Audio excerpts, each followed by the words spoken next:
আল্লাহ যেন জান্নাতের মেহমান বানিয়ে দেন। তার কারণ তেনারা তো আর গান বাজনা ড্যান্স ডুন তো রেকর্ড করে তো ছাড়ে না, কোরআন ছাড়ে। কথা বলেন ঠিক কিনা? আলেম ওলামাদের কোরআন গোটা বিশ্বের মানুষদেরকে শোনায়। ও আল্লাহ, ও আমার মনিব, আমার এই মিডিয়ার ভাইদেরকে তুমি কবুল আর মঞ্জুর করে নাও। সম্মানিত হাজিরান, কোরআনুল কারীমের সূরাতুত তাওবা, সূরার নাম কি? সূরাতুত তাওবা ৭৩ নম্বর আয়াতে কারিমা আমি আপনাদের খেদমতে তেলাওয়াত করেছি। এই আয়াত থেকে দুটি কথা আমি আপনাদেরকে শোনাতে চাই। যেহেতু অনেক বক্তা সেই জোহরের নামাজের পর থেকে শুরু করে আমার পরে আরো ৪-৫ জন বক্তা আছে, ওনারা আবার আছে সেই মানের বক্তা গোটা বিশ্ব যাদেরকে চেনে। কথা বলেন না কেন? আমার মতো ছোট্ট একটা মানুষ, আমার ওয়াজ শুনবেন আপনারা? আল্লাহু আকবার। যেখানে কারেন্টের ২০,০০০ ৫০,০০০ পাওয়ারের বাল্ব আছে, সেখানে হ্যাচাকার ল্যাম্প চলে না। কি চলে দাদা? চলে না। তারপরে যাই হোক, ওই হ্যাচাকের আগে ওই আপনার কি বলে ২০,০০০ পাওয়ারের আগে যদি ওগুলো না থাকে তো এই ছোট বাল্ব হলেও আলো হলেও কাজ চলে। যেহেতু ওনারা আসবেন, আমি ছোট বাল্ব হিসাবে দুই একটি কথা কোরআনের দুই একটি আলো আপনাদের শোনায়া দিচ্ছি। আমার সাথে সকলে মনোযোগ দিয়ে পড়েন। আউযু বিল্লাহি মিনাশ শাইতানির রাজিম। বিসমিল্লাহির রাহমানির রাহিম। আল্লাহু আকবার। ইয়া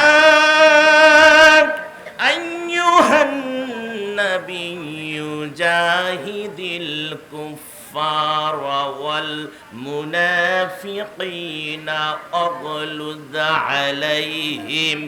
আগলুদ নরম, আগলুদ আলাইহিম ওয়া মাআওয়াহুম জাহান্নাম ওয়া বিইসাল মাসীর।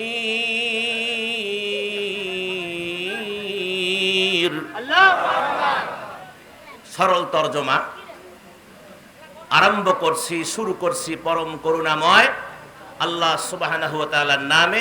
তার আগে বিতাড়িত শয়তান থেকে আল্লাহর পানাহ চাচ্ছি। শুরু করছি পরম করুণাময় তামাম পৃথিবীর যিনি মালিক, খালিক, রিজিক দাতা, পালন কর্তা, যিনি দয়ালু, সেই রবের নামে শুরু করছি। আল্লাহ সুবহানাহু ওয়া তাআলা বলছেন, ইয়া আইয়ুহান নাবিয়্যু জাহিদিল কুফফারা ওয়াল মুনাফিক। ইয়া আইয়ুহান নাবিয়্যু জাহিদিল কুফফারা ওয়াল মুনাফিক। হে নবী, কাফির আর মুনাফিক যারা কুফরি করে আর যারা মুনাফিক, আপনি তাদের বিরুদ্ধে যুদ্ধ ঘোষণা করেন। এই কথাটা কে বলেছেন? আল্লাহ। কাকে বলেছেন? প্রিয় নবী মুহাম্মদুর রাসূলুল্লাহ সাল্লাল্লাহু আলাইহি ওয়াসাল্লামকে বলেছেন।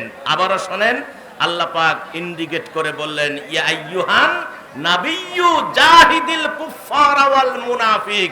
হে নবী, আপনি কাফের মুনাফিক যারা আছে এদের বিরুদ্ধে আপনি যুদ্ধ ঘোষণা করুন। এদের ঠিকানা হলো জাহান্নাম। এদের ঠিকানা কোথায়? জাহান্নাম। আপনি নামাজও পড়বেন, মুনাফিকিও করবেন।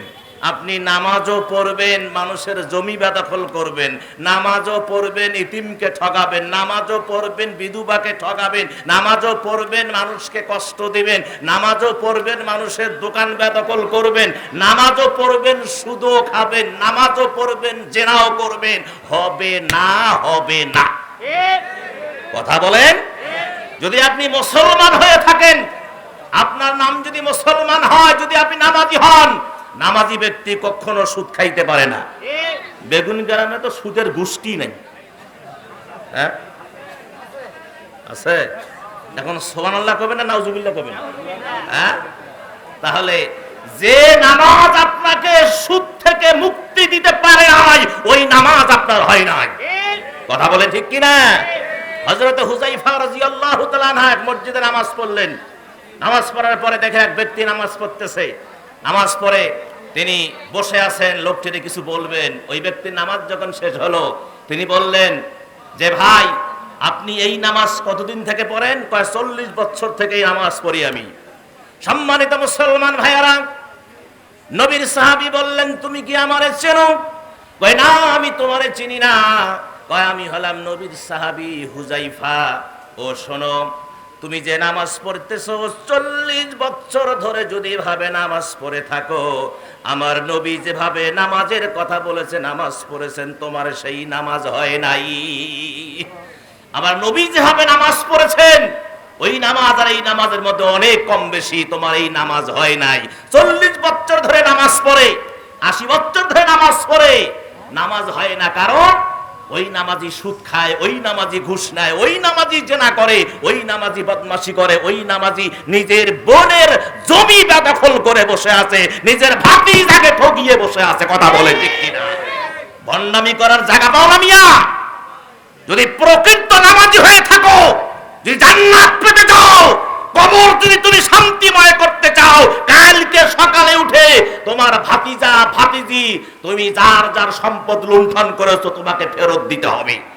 যদি না দাও, তোমার এই বড় তসবির দানা দিয়ে কাজ হবে না, ওই লম্বা টুপি দিয়ে কাজ হবে না, লম্বা দাড়ি দিয়ে কাজ হবে না। তার কারণ শুনে রাখতে হবে, আল্লাহ বলেছেন হক হলো দুইটা। কয়টা? জোরে কোন কয়টা? একটা হলো হকুল্লাহ আর একটা হলো হকুল ইবাদ। কথা কোন? কয়টা হক? আমার মুসলমান ভাইয়ারা, হকুল্লাহ আর হকুল ইবাদ এই দুইটার মধ্যে পার্থক্য হলো, আল্লাহর হক যেটা সেটা আল্লাহ মাফ করতেও পারেন, শাস্তি দিতেও পারেন। আপনি নামাজ পড়েন নাই, আল্লাহ ক্ষমাও করতে পারে, শাস্তি দিতেও পারে।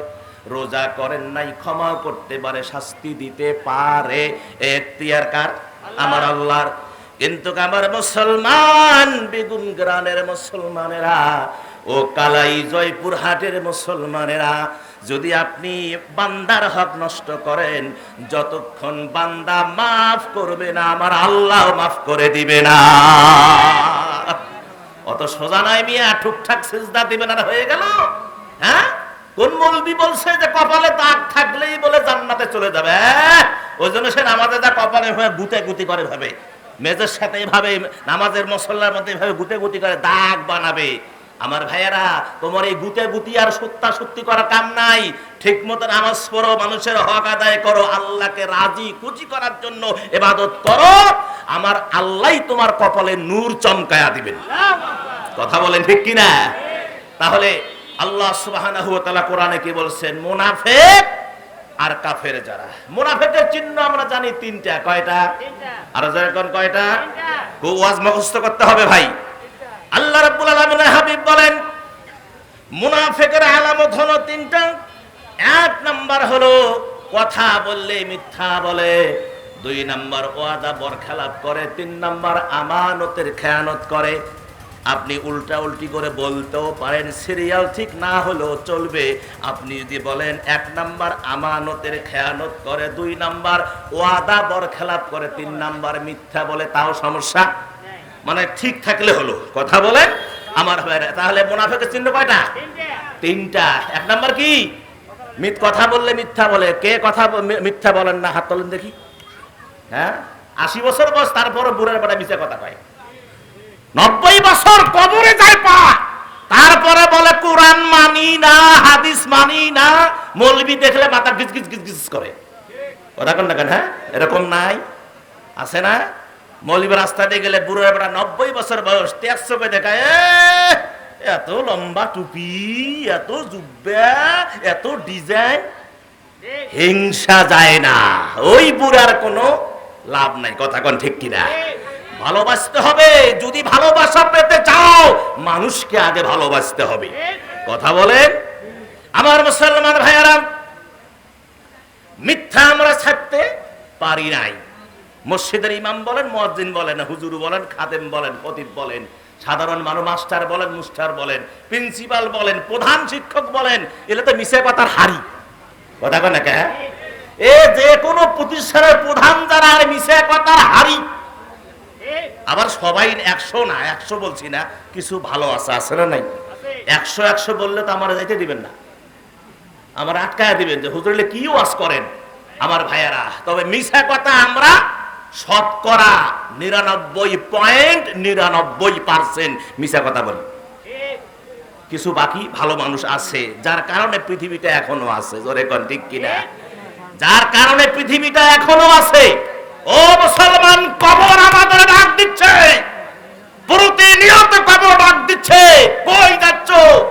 এই কবরে তোমার এই জায়গায় তোমার আসতে হবে, আমাদের হুঁশ নাই। আমাদের কি নাই? হুঁশ নাই।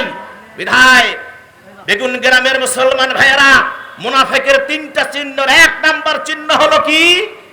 কথা বললে মিথ্যা কথা বলে। দুই নাম্বার আমানতের খেয়ানত করে। আছে না নাই? আমানতের খেয়ানত আছে না নাই? আমার ভাইয়েরা, আমার মনে পড়ে যায়, দুই বন্ধু দোস্ত বাঁধাইছে, দোস্তর মধ্যে গভীরতা এসে গেছে। এক পর্যায়ে এক বন্ধু এক বন্ধুকে বলল, বন্ধু আমার খুব ঠেকা ঠুকে অসুবিধা, আমার কিছু ধার দিলে আমি খুশি থাকতাম। বন্ধু তাকে 5,000 টাকা দিল। ও এখন টাকা হাতে নিয়ে বলল, বন্ধু আপনি যে ঋণটা, আপনি যে উপকারটা আমার করলেন, এই ঋণ আমি জীবনেও শোধ করতে পারবো না। 3 থেকে 4 মাস পরে এর যখন টাকা, তারপর যে হাসানাত টাকা আনতে গেছে, যে টাকা ধার দিয়েছে আনতে গেছে, সে এখন বলতেছে, অবাক কাণ্ড, আমি যেদিন টাকাটা নিছি সেই দিন কি বলেছি যে বন্ধু এই ঋণ আমি জীবনেও শোধ করতে পারবো না। তুমি কেন টাকা নিতে আসছো? আমি তো সেদিনই বলে দিয়েছি। কত বড় চিটার কথা বলে, ঠিক কিনা? কি এরকম আছে না নাই? ওয়াদা দিলে ওয়াদা বরখেলাপ করে, তারপরে আমানতের খেয়ানত করে। আমানতের খেয়ানতকারী মানুষ কি আমাদের দেশে নাই? আরে জোরে কোন নাই? আমার সম্মানিত ভাইয়েরা, যারা দেশের দায়িত্ব নিয়ে, জনগণের দায়িত্ব নিয়ে যারা ঠিকঠাক যারা কাজ করে না, আমার ভাইয়েরা, জনগণের ভাষা যারা বোঝে না, এরা জনগণের নেতৃত্ব দিতে পারে না, অনেক সময় পালিয়ে যায়। কথা বলেন ঠিক কিনা? অনেক সময় কি হয়ে যায়? পালিয়ে যায়। ইতিহাস শোনাচ্ছি আপনাদেরকে, ভালো করে শোনেন। মোহাম্মদ রেজা পাহলভি, ইরান। নাম কি জোরে কোন? মোহাম্মদ রেজা পাহলভি, ইরান। 1979 সালে জনগণের ভাষা বোঝে নাই, পালিয়ে গেছে। কথা বলেন। তারপরে আসেন সাদিক আল মাহদি, সুদান। সাদিক আল মাহদি, সুদান। 1989 সালে জনগণের ভাষা বোঝে নাই, অত্যাচার করেছে, সেও পালিয়ে গেছে। তারপরে আসেন 3 নম্বরে